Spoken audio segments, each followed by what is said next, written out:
بسم اللہ الرحمن الرحیم الحمد للہ رب العالمین والصلاة والسلام علی سید الانبیاء والمرسلین محمد وآلہ واصحابہ اجمعین ومن تبعہم بإحسان الی یوم الدین اما بعد فاعوذ باللہ من الشیطان الرجیم بسم اللہ الرحمن الرحیم یا ایہا الذین آمنوا قوا انفسکم واہلیکم نارا وقودها الناس والحجارة علیہا ملائکہ غلاظ شداد لا یعصون اللہ ما امرهم ویفعلون ما یؤمرون وقال تبارک وتعالی یا بنی اقم الصلاة وأمر بالمعروف وانہا عن المنکر واصبر علی ما اصابک ان ذلك من عزم الامور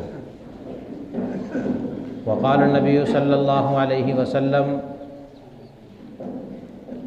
مروا اولادکم بالصلاة صدق اللہ العظیم وصدق رسولہ النبی الکریم ونحن على ذلك لمن الشاہدین والشاکرین والحمد للہ رب العالمین سبحانک لا علم لنا الا ما علمتنا انک انت العزیز الحکیم۔ محترم مکرم بزرگوں، دوستوں، دینی اور اسلامی بھائیوں، اللہ تعالیٰ نے ہم انسانوں کو دو طرح کے حقوق دیے ہیں۔ پہلا حق خود اپنا ہے جس کو حقوق اللہ کہا جاتا ہے، اور ایک دوسرا حق بندوں کا ہے جس کو حقوق العباد کہا جاتا ہے۔ بندوں کے حقوق مختلف ہیں۔ ماں باپ کا حق اولاد کے ذمے، بھائی کا حق اپنے بھائی کے ذمے، بہن کا حق اپنی بہن کے ذمے، بیوی کا حق اپنے شوہر کے ذمے، شوہر کا حق اپنی بیوی کے ذمے۔ ایسے ہی ایک حق ہے اولاد کا حق ماں باپ کے ذمے۔ جس طرح اللہ تعالیٰ نے قرآن مقدس میں زور دیا ہے والدین کے حقوق پر، ایسا ہی اللہ تعالیٰ نے زور دیا ہے اولاد کے حقوق پر۔ قرآن مقدس میں ارشاد فرمایا یا ایھا الذین آمنوا قوا انفسکم واہلیکم نارا، اے ایمان والو اپنے آپ کو اور اپنے اہل و عیال کو جہنم کی آگ سے بچاؤ۔ خود اپنے کو بھی جہنم کی آگ سے بچاؤ اور اپنے متعلقین، جس میں سب سے پہلے آتے ہیں اولاد، بیوی اور زمانہ قدیم میں غلام باندیاں، ان سب کو بھی جہنم کی آگ سے بچاؤ۔ جب یہ آیت کریمہ نازل ہوئی تو حضرت عمر بن خطاب رضی اللہ تعالیٰ عنہ نبی کریم صلی اللہ علیہ وسلم کی خدمت اقدس میں پہنچے اور کہا یا رسول اللہ، قرآن کہتا ہے قوا انفسکم واہلیکم نارا، اپنے آپ کو اور اپنی اولاد کو جہنم کی آگ سے بچاؤ۔ اتنا تو ہم کو سمجھ میں آ رہا ہے کہ ہم اپنے آپ کو جہنم کی آگ سے بچائیں اور کیسے بچائیں، یہ بھی ہم کو سمجھ میں آیا، لیکن ابھی تک یہ سمجھ میں نہیں آیا کہ اپنی اولاد کو اور اپنے متعلقین کو ہم جہنم کی آگ سے کیسے بچائیں، جس کا قرآن ہم سے مطالبہ کر رہا ہے قوا انفسکم واہلیکم نارا۔ اپنے آپ کو ہم بچا لیں گے، کسی حد تک اس کے ہم فکر مند رہیں گے، لیکن یہ سمجھ سے باہر کی بات ہے یا رسول اللہ متعلقین کو ہم کیسے بچائیں، اولاد کو ہم کیسے بچائیں۔ نبی کریم صلی اللہ علیہ وسلم نے ایک جملے میں ارشاد فرما دیا،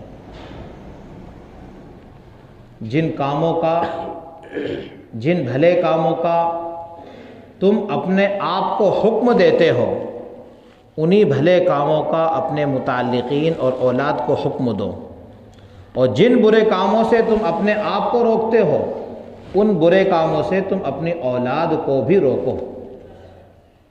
اس طریقے سے تم اپنے آپ کو اور اپنے اہل و عیال کو جہنم کی آگ سے بچا لو گے۔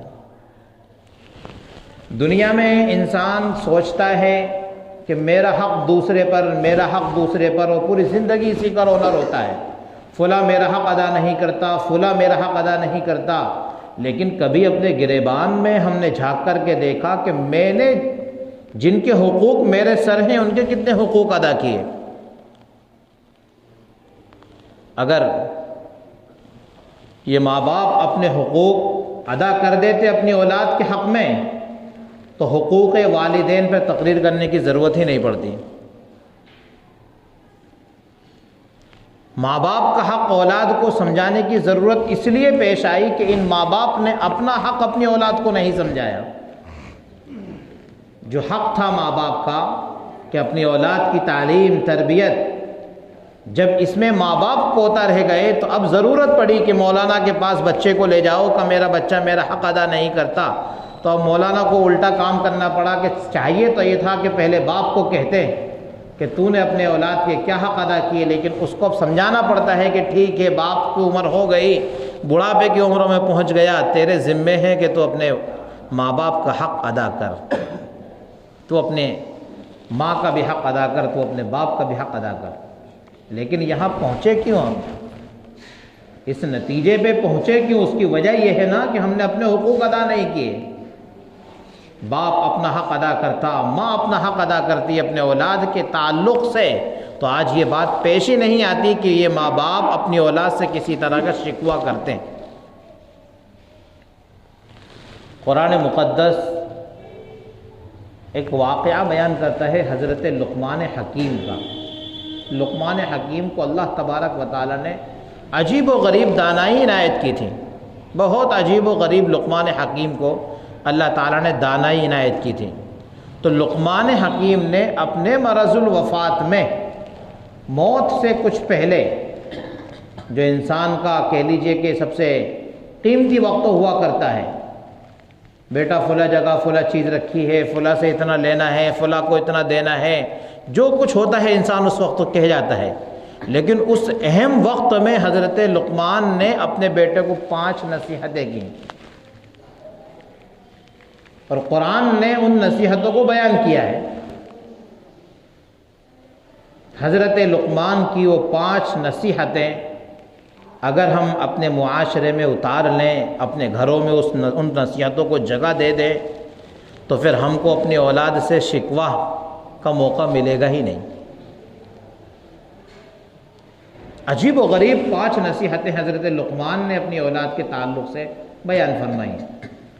قرآن مقدس نے اس کو بیان فرمایا ہے پارہ 21 کے اندر، وَإِذْ قَالَ لُقْمَانُ لِابْنِهِ وَهُوَ يَعِظُهُ يَا بُنَيَّ لَا تُشْرِكْ بِاللَّهِ۔ یہ پہلی نصیحت حضرت لقمان کی۔ قرآن کہہ رہا ہے کہ لقمان کے واقعے کو یاد کرو، جبکہ لقمان اپنے بیٹے کو نصیحت کر رہا ہے اور پیار بھرے انداز سے کہہ رہا ہے، یا بنیہ، پیار بھرے انداز سے کہہ رہا ہے، پیارے بیٹے، پیارے بیٹے، ڈانٹ کے نہیں، پیار سے، یا بنیہ، پیارے بیٹے، لا تشرک باللہ، اللہ کے ساتھ کسی کو شریک مت کرنا، ان الشرک لظلم عظیم، اس زمین پر سب سے بڑا پاپ کوئی ہو سکتا ہے تو وہ شرک ہو سکتا ہے۔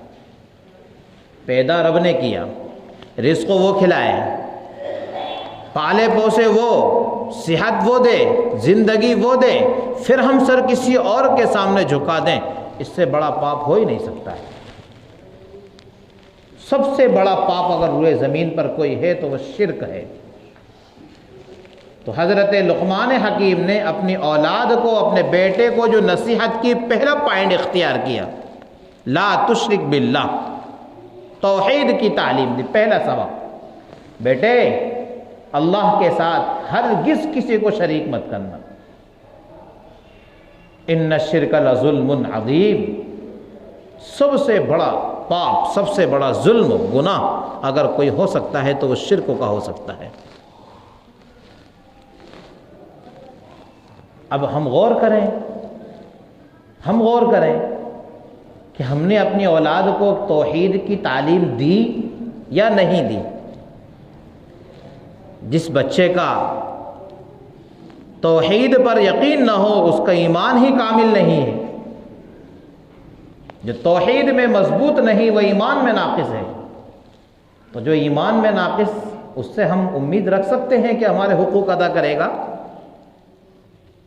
جب وہ اللہ کا حق ادا نہیں کر پا رہا ہے، اللہ کے ساتھ دوسروں کو شریک کر لے رہا ہے، تو ہم کیا امید رکھ سکتے ہیں کہ وہ ہمارا ہی فرما بردار بنے گا؟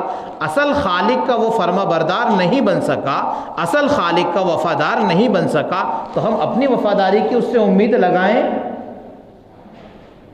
نہیں لگا سکتے، کیونکہ ہم نے اپنی اولاد کو اصل خالق کا وفادار نہیں بنایا۔ پہلی تعلیم جو لقمان نے ہم کو دے دی، لا تشرک باللہ، یہ اپنی اولاد کی گھٹیوں میں اتار دیں اپنی اولاد کی گھٹیوں میں۔ اسی کلمے پر ہماری جان جانا ہے، اور اگر یہ کلمہ ہمارا باقی رہا تو سب کچھ باقی ہے، اور اگر اس میں لچک آ گئی تو زندگی کی تمام نیکیاں بھی ضائع ہو جائیں گی۔ تھوڑی بہت اونچ نیچ اگر ہو گئی، کسی اور کے سامنے سر ٹیک لیا، کسی اور کو حاجت روا مشکل کشا اگر ہم نے سمجھ لیا، بنا لیا، تو زندگی بھر کے کیے کرائے اعمال ضائع ہو جائیں گے۔ دوسری تعلیم لقمان نے خود غرضی کی بنا پر پیش نہیں کی تھی، تو رب نے وہ پیش کر دی۔ دوسری تعلیم لقمان نے چھوڑ دی تھی، کہیں بیٹے کو یہ شبہ پیدا نہ ہو جائے کہ باپ اپنا ہی کچھ نفع چاہ رہا ہے، چھوڑ دیا تھا۔ اور وہ تھی اولاد کے لیے اپنے والدین کی خدمت اور اپنے والدین کے ساتھ حسن سلوک کا معاملہ کرنا۔ رب نے اس کی تکمیل فرما دی۔ چنانچہ درمیان میں رب کہتا ہے وَوَصَّيْنَا الْإِنسَانَ بِوَالِدَيْهِ حَمَلَتْهُ أُمُّهُ وَهْنًا عَلَى وَهْنٍ وَفِصَالُهُ فِي عَامَيْنِ أَنِ اشْكُرْ لِي وَلِوَالِدَيْكَ إِلَيَّ الْمَصِيرُ۔ رب کہتا ہے کہ ہم نے انسان کو تاکیدی حکم دیا اس کے اپنے والدین کے ساتھ حسن سلوک کرنے کا۔ وصیت کس کو کہتے ہیں؟ قرآن کہہ رہا ہے وصیت کی ہم نے۔ وصیت کس کو کہتے ہیں؟ مرتے وقت انسان جو آخر میں کچھ باتیں کہہ جاتا ہے نا، تو اس کی اولاد پورا کرتی ہے، کہتے ہیں ابا کی وصیت ہے، ابا نے کہا تھا کہ مسجد میں کلر کروا دینا، ابا کی وصیت ہے کہ مدرسے میں کمرہ بنوا دینا، ابا کی وصیت ہے کہ کہیں لوگوں کے لیے پانی پینے کا انتظام کر دینا۔ وصیت یعنی اس کو انسان اہتمام سے پورا کرتا ہے۔ قرآن ایسے اہتمام کے ساتھ بیان کر رہا ہے وَوَصَّيْنَا الْإِنسَانَ بِوَالِدَيْهِ، انسان کو ہم نے اس کے والدین کے متعلق حکم دیا ہے۔ کیوں حکم دیا ہے؟ حَمَلَتْهُ أُمُّهُ وَهْنًا عَلَى وَهْنٍ وَفِصَالُهُ فِي عَامَيْنِ، اس کی ماں نے اس کو مشقت بالائے مشقت اپنے پیٹ میں 9 مہینے رکھا ہے۔ اس کی ماں نے اس کو مشقت تکلیف برداشت کرتے ہوئے اپنے پیٹ کے اندر رکھا ہے۔ 2 سال تک اپنے جسم سے دودھ نچوڑ کر کے پلایا ہے۔ خود رات میں سردی کی راتوں میں بچے کے پیشاب کرنے کے بعد گیلے پر سوئی ہے، بچے کو سوکھے میں سلایا ہے۔ خود بھوکی رہی ہے، بچے کے پیٹ کو بھرا ہے۔ خود نے رات جاگ کر گزاری ہے، بچے کو سہلا سہلا کر سلایا ہے۔ تو اس ماں کے تعلق سے رب حکم نہ دے تو اور کیا؟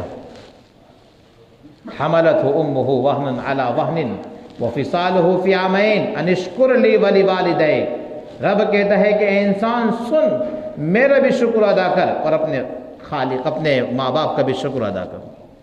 ان اشکر لی ولوالدیک، رب کہتا ہے میرا بھی شکر ادا کر اور اپنے والدین کا بھی شکر ادا کر، لیکن پہلے میرا۔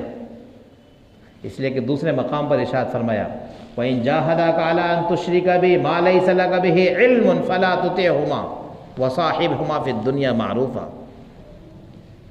کہ اگر یہ ماں باپ تجھے دنیا میں کسی غلط کام پر ابھاریں، چوری کرنے کا کہیں، جھوٹ بولنے کا کہیں، کسی ڈکیتی کا حکم دیں، فَلَا تُطِعْهُمَا، گناہ کے کام میں ان کی اطاعت جائز نہیں ہے۔ لَا طَاعَةَ فِي مَخْلُوقٍ فِي مَعْصِيَةِ الْخَالِقِ، مخلوق کی اطاعت خالق کی معصیت میں جائز ہی نہیں ہے۔ تو ہم تجھ کو حکم دیتے ہیں کہ والدین کے ساتھ حسن سلوک کا معاملہ کرنا، لیکن باؤنڈری ہے، اس کی حد ہے۔ کہاں تک؟ حدود شرع میں، شریعت جہاں تک تجھے اجازت دیتی ہے وہاں تک اپنے والدین کی اطاعت تیرے ذمہ واجب ہے، لیکن جہاں تیرے والدین تجھے شریعت کے خلاف کسی کام کا حکم دیں، فلا تطیعہما، اب تیرے لیے ان کی اطاعت جائز نہیں ہے، اب ان کا حکم ماننا جائز نہیں۔ حضرت ابو بکر صدیق رضی اللہ تعالیٰ عنہ کے والد ہیں ابو قحافہ، اسلام لائے لیکن دیر سے اسلام لائے۔ ابو بکر تو مسلمانوں میں سب سے پہلے ہیں، سب سے پہلے اسلام کا کلمہ پڑھنے والے مردوں میں ابو بکر صدیق ہیں، ابتدا میں ہی اسلام لے آئے، لیکن ان کے والد تقریباً 21 سال کے بعد اسلام لائے بیٹے سے، یعنی فتح مکہ کے موقع پر ابو قحافہ بڑھاپے میں۔ ایک روز ابو بکر صدیق کے والد نے، ابو قحافہ نے، جن کا نام عثمان تھا، نبی کریم صلی اللہ علیہ وسلم کی شان میں گستاخی کی۔ ابو بکر نے زوردار تماچا لگا دیا، نبی کی شان میں گستاخی برداشت نہیں کر سکتا میں، تو ماں باپ کسی برائی کا حکم دیں تو وہ برداشت نہیں ہم کو، بھلے کام میں ان کی اطاعت۔ خیر، یہ درمیان میں رب نے بیان فرمایا کہ اپنے والدین کے ساتھ حسن سلوک کرو۔ میں تو آپ کے سامنے لقمان حکیم کی نصیحت بیان کر رہا تھا، تو پہلی نصیحت لقمان کی توحید کی تعلیم ہے، اور دوسری نصیحت لقمان کی جو ہے وہ عقیدے سے تعلق رکھتی ہے۔ یا بنیا، پیارے بیٹے، پھر کہا پیارے بیٹے، انہا ان تکم مثقال حبۃ من خردل فتکن فی صخرۃ او فی السماوات او فی الارض یأتی بہا اللہ۔ پہاڑ کی کھائی میں جا کر، چٹان کے نیچے جا کر بھی گناہ کرے گا نا، تو اللہ تعالیٰ اس گناہ کو کل قیامت میں لے آئے گا، حساب و کتاب کے لیے، جزا و سزا کے لیے۔ عقیدے سے تعلق دوسری نصیحت کی کہ اپنے عقیدے کو اللہ تعالیٰ کی جملہ صفات پر متصف کر لو، اپنے عقیدے کو مضبوط کر لو کہ اللہ تعالیٰ لطیف ہے، خبیر ہے، بصیر ہے، یہ سب میرے رب کی صفات ہیں۔ تم کیا سمجھتے ہو بیٹے کہ رات میں کمرے کا گیٹ بند کر لو گے، لائٹ بند کر لو گے، ہم میں سے کوئی تم کو نہیں دیکھے گا، تم موبائل میں الٹی سیدھی چیزیں دیکھتے رہو گے، تو کیا سمجھتے ہو کوئی دیکھتا نہیں ہے؟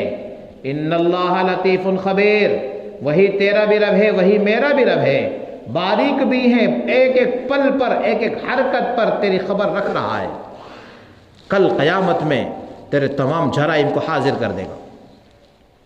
یہ عقیدے کی تعلیم جب اپنی اولاد کو اگر ہم دے دیں گے تو بتاؤ وہ کبھی جھوٹ بولے گی؟ کبھی نہیں بول سکتی۔ کیوں؟ اس کو ہم نے تعلیم دی ہے کہ تیرا رب خبیر ہے، ہم نہیں جانتے کہ حقیقت کیا ہے بیٹے، لیکن تیرے رب کو پتا ہے کہ تو اس وقت کہاں سے آ رہا ہے۔ بیٹے چوری بھی نہیں کر سکتا، کیوں نہیں کر سکتا؟ وہ چوری انسان کب کرتا ہے؟ کسی کی نظر بچا کر۔ ہم نے اس کو تعلیم دی ہے کہ تیرا رب بصیر ہے، وہ جانے گا اس بات کو اپنے قلب میں کہ کوئی مجھے دیکھے کہ نہ دیکھے، میرا رب مجھے دیکھ رہا ہے۔ کسی کے ساتھ بدسلوکی نہیں کرے گا، فراڈ کام نہیں کرے گا۔ اگر یہ تعلیم ہم نے دی تو اور آگے کہتا ہوں کہ گھر کے بچے جو گھر میں 1-2 روپے کے سکے پڑے ہوتے ہیں، وہ سکے تک سکوں سے تک ہاتھ نہیں لگائیں گے، کیونکہ بچوں کے دماغ میں جو بات ڈال دی جاتی ہے وہ اس کو کیچ کر لیتے ہیں، کیچ کر لیتے ہیں۔ چھوٹے چھوٹے بچے جب ان کو کہہ دیا جاتا ہے کہ گناہ پر اللہ تعالیٰ جہنم میں ڈالے گا تو فوراً کہتے ہیں ابا اللہ آگ میں جلائے گا، ایسے جھوٹ بولیں گے تو فوراً کہتے ہیں، کیچ کرتے ہیں بچے، اللہ گناہ دے گا ہم کو، حالانکہ گناہ کا مفہوم نہیں سمجھتے وہ کیا ہوتا گناہ، لیکن ان کے دماغ میں یہ بات آ گئی کہ غلط تو غلط۔ تو دوسری تعلیم لقمان حکیم نے جو ہم کو دی ہے وہ کائے کی تعلیم دی ہے؟ ہم کو عقیدے کی تعلیم دی۔ اور تیسری تعلیم لقمان حکیم نے جو اپنے بیٹے کو دی ہے وہ ہے اعمال کی، اعمال کی۔ یا بنی اقم الصلاۃ، اعمال کی تعلیم دی ہے۔ اے بیٹے اعمال میں پختہ بن جا، اور اعمال میں سب سے پہلی چیز نماز ہے۔ نبی کریم صلی اللہ علیہ وسلم نے بھی ارشاد فرمایا مروا اولادکم بالصلاۃ، اپنی اولاد کو نماز کا حکم کرو جب وہ 7 سال کے ہو جائیں، اور 10 سال کے اگر ہو جائیں تو اپنی اولاد کی تنبیہ کرو، پٹائی کرو نماز نہ پڑھنے پر۔ تیسری تعلیم جو لقمان نے دی اپنے بیٹے کو وہ اعمال کی تعلیم دی۔ اب چونکہ یہ بنی اسرائیل کا واقعہ ہے اور اس وقت تو اس زمانے میں صرف عبادات میں نماز ہی تھی، ہماری شریعت میں تمام اعمال کی تعلیم مطلوب ہے، تو تیسری تعلیم اپنی اولاد کو جو ہم دیں وہ اعمال کی تعلیم ہو۔ اور چوتھی تعلیم جو اولاد کو، بیٹے کو لقمان نے دی ہے وہ خدمت خلق کی تعلیم دی ہے۔ وَأْمُرْ بِالْمَعْرُوفِ وَانْهَ عَنِ الْمُنْكَرِ، بیٹے لوگوں کو دین سکھاؤ، بھلائی کا حکم دو لوگوں کو، اور لوگوں کو برائی سے روکو۔ اصلاح خلق، خدمت خلق، مخلوق کی خدمت میں لگ جاؤ، جو دین تمہیں پہنچا ہے اس کو پہنچاؤ، جو علم تمہارے سینوں میں ہے اس کو دوسروں تک پہنچاؤ، منتقل کرو، جو برائیاں معاشرے میں پھیلی ہوئی ہیں ان کو دور کرو۔ یہ لقمان نے چوتھی تعلیم اپنے بیٹے کو دی، اور آگے کہہ دیا کہ دین کی راہ میں جب قدم ڈالو گے تو مصیبتیں تو آنا ہی ہیں، یہ تو انبیاء کا شیوا ہے۔ کائنات میں سب سے زیادہ اگر تکالیف کسی کو دی گئی ہیں تو وہ پیارے حبیب صلی اللہ علیہ وسلم کی ذات گرامی ہے۔ تو سب سے لاڈلے، سب سے محبوب ہستی کو اس کائنات میں اس دین کی تبلیغ پر تکلیف آئی ہیں، تو ہم شما کون سے کھیت کے مولی ہیں، ہمیں تو آنا ہی آنا ہے۔ اس لیے بیٹے کو نصیحت کرتے ہوئے کیا کہا؟ وَاصْبِرْ عَلَىٰ مَا أَصَابَكَ، لوگوں کی طرف سے تکالیف پہنچیں گی، صبر کرنا، لوگوں کی طرف سے پریشانیاں آئیں گی، صبر کرنا۔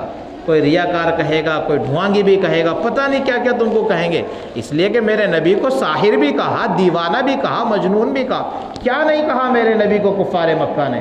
تمہارے معاشرے کے لوگ بھی تمہیں سب کچھ کہیں گے، تم کیا کرو گے؟ وَاصْبِرْ عَلَىٰ مَا أَصَابَكَ، تم صبر کرنا۔ إِنَّ ذَلِكَ مِنْ عَزْمِ الْأُمُورِ، صبر اتنا آسان بھی تو نہیں ہے، ہمت کے کاموں میں سے ہے، صبر و ثبات تو ہمت کے کاموں میں سے ہے۔ اور آخری پانچویں تعلیم جو لقمان نے اپنے بیٹے کو دی ہے وہ ہے حسن اخلاق کی تعلیم، جو سب سے اہم تعلیم ہے۔ وَلَا تُصَعِّرْ خَدَّكَ لِلنَّاسِ وَلَا تَمْشِ فِي الْأَرْضِ مَرَحًا، پیارے بیٹے لوگوں کے سامنے منہ مت بگاڑنا، تکبر کی علامت ہوا کرتی ہے۔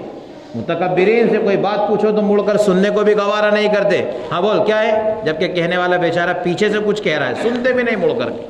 میرے نبی صلی اللہ علیہ وسلم کیا اخلاق میں یہ بیان کیا جاتا ہے کہ جب کسی سے مخاطب ہوتے تو پورے اس کی طرف متوجہ ہو کر کے بات کرتے تھے، ترچھا چہرہ کر کے نہیں، ہاں بول کیا ہے، نہیں، پورے متوجہ ہو کر کے اس سے مخاطب ہوا کرتے تھے۔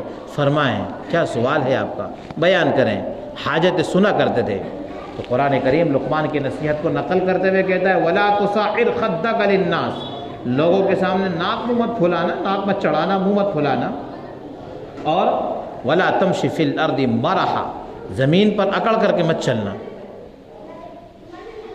قرآن نے دوسرے مقام پر بیان فرمایا کہ اتنی طاقت کہاں ہے تمہارے اندر، زمین پر ایسے زور زور سے پیر مارتے ہو، ایسا لگتا ہے کہ زمین کو پھاڑ ڈالو گے، کہاں تمہارے پاؤں میں اتنی طاقت ہے؟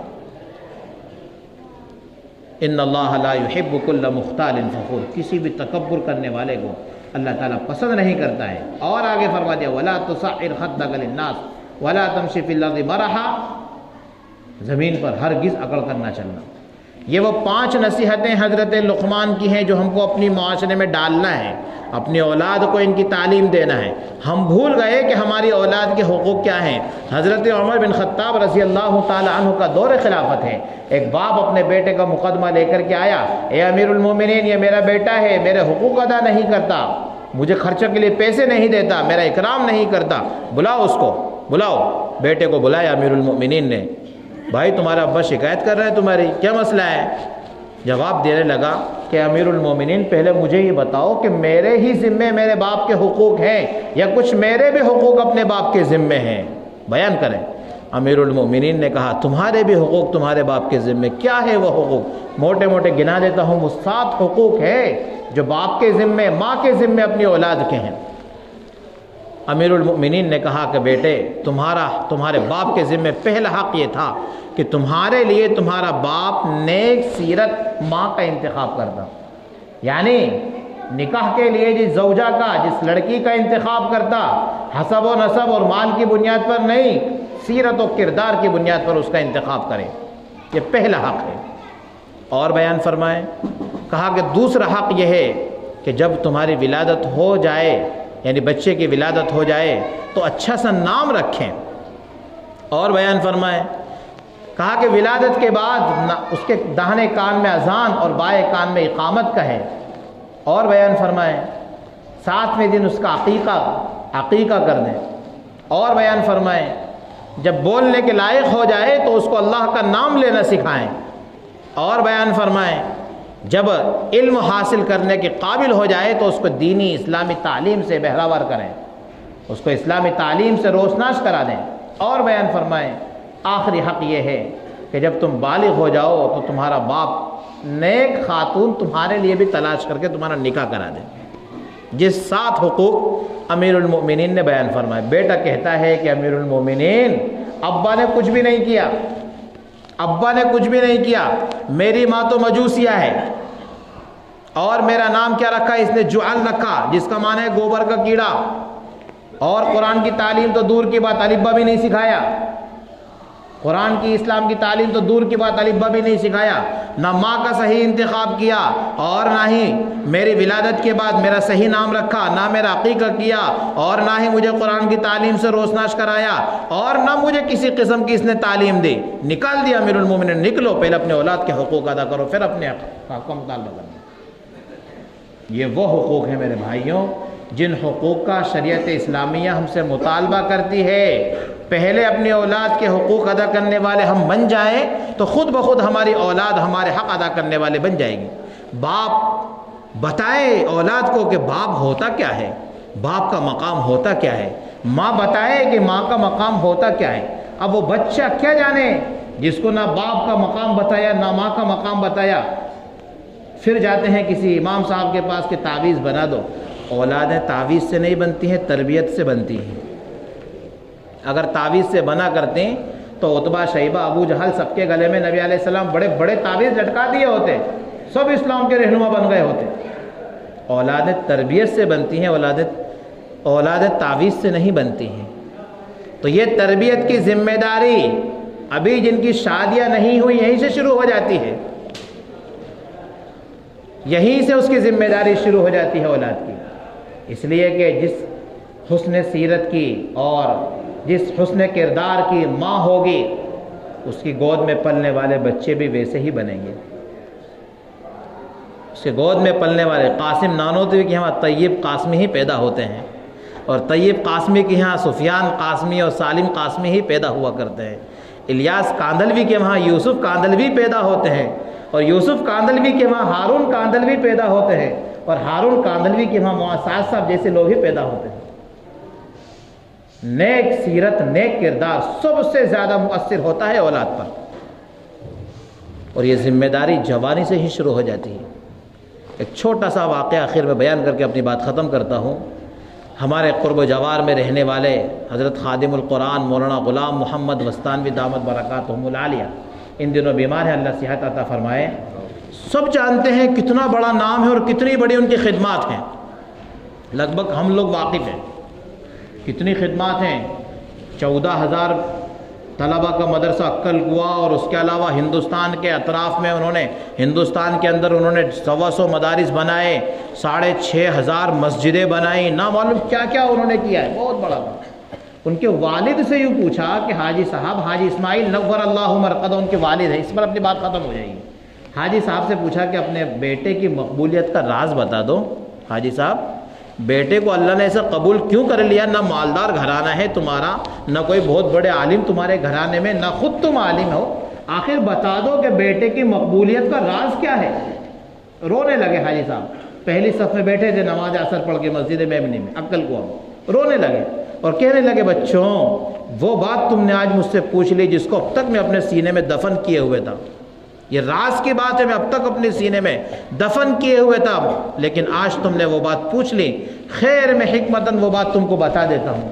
کہنے لگے مجھے 2 باتیں ایسی لگتی ہیں کہ جس کی بنیاد پر میرے بیٹے کو اللہ تعالیٰ نے کائنات کی خدمت کے لیے چنا ہے۔ ایک تو یہ کہ جب کبھی بھی کسی عالم دین، حافظ قرآن، مسجد کے امام، مؤذن، کسی بھی نیک صالح شخص پر میری نظر پڑتی ہے، ہمیشہ میں اس کے لیے اپنے دل میں خیر رکھتا ہوں اور چاہتا ہوں کہ کچھ خدمت جو مجھ سے بن پڑے میں اس کی کروں۔ تو ہو سکتا ہے کہ علماء کی محبت کی وجہ سے میرے بیٹے کو اللہ نے اس مقام پر پہنچایا۔ دوسری بات جو انہوں نے کہی وہ ہمارے دل کو چھو لینے والی بات ہے۔